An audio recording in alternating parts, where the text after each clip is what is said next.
Hi, welcome to this edition of the Orangeline. I'm Devin Wilson. Recently, Baker University's women's basketball coach Susan Decker has stepped down from her athletic position. Areon Cobbins has more on this. Susan Decker, Baker University head coach of the ladies basketball team, is seeing a different plan for her future. She is willing to start something fresh and looking forward to it. When I get ready to start next fall and go into full-time teaching and have that opportunity to increase my teaching load and experience something different from that standpoint, which I'm excited about. Susan wonders about her life and not being a coach. All she can do is take one step at a time and see what will come her way. I think this year will tell me that, and that's something that I thought about when I made this decision was hopefully this will give me an idea of, do I really miss it, and is it something that I want to get back into? If that opportunity arises and presents itself again, I miss being in it, I think I would. Would I have an opportunity here at Baker again? Probably not, and that's okay. You know, I've had 11 great years here, and somebody else that's coming in will take over and do a great job. But there'll be aspects of coaching that I definitely will miss. Upcoming graduate Courtney Goodrum tells us about her experience with Decker and what she has learned as a player in the past 2 years.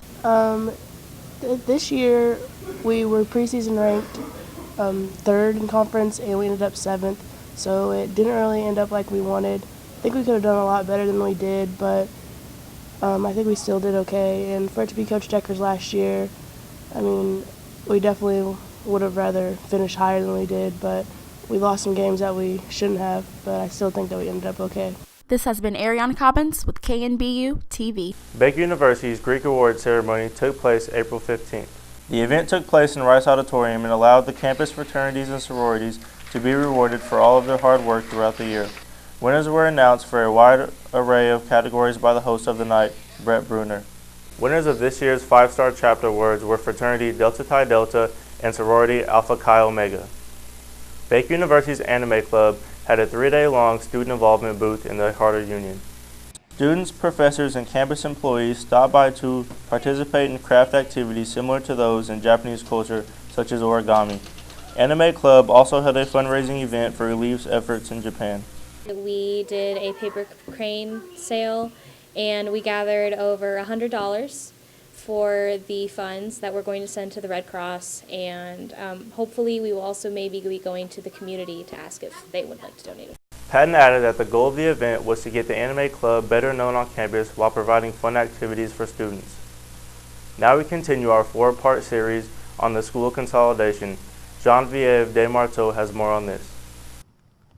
Baldwin Elementary schools are preparing to open their doors to new families in the fall. The closing of Marion Springs and Vinland Elementary will bring in more kids next year. This has been an emotional journey for the rural school families, and the Baldwin community wants to make sure they feel welcome during their transition. I think the whole situation is very, very personal, and I certainly see both sides of the issue. I certainly feel for those families that have children in the Vinland and Marion Springs School District. After years of existence, it's hard to close the schools with such rich history.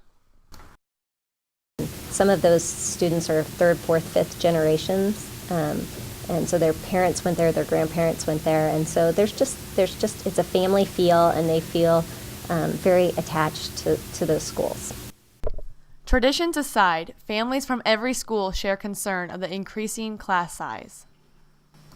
We're trying to maintain the primary grades in the teens, if possible, and so and then the classes get larger as they go up.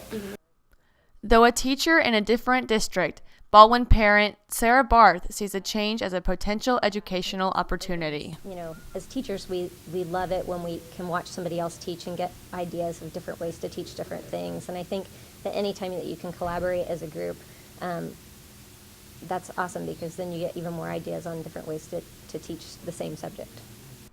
The halls may be filled with unfamiliar faces, but students and parents are excited about the chance to make new friends. We're excited. Our kids are excited about new friends. We're excited about new friends. So hopefully once we get the new school year going and they feel more comfortable in their new school, some of that memory of the pain of the loss will fade.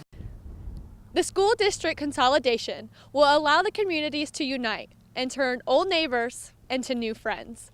Genevieve Des Marteau, KNBU-TV. Thanks, Genevieve. We'll be back with more Orangeline after this commercial.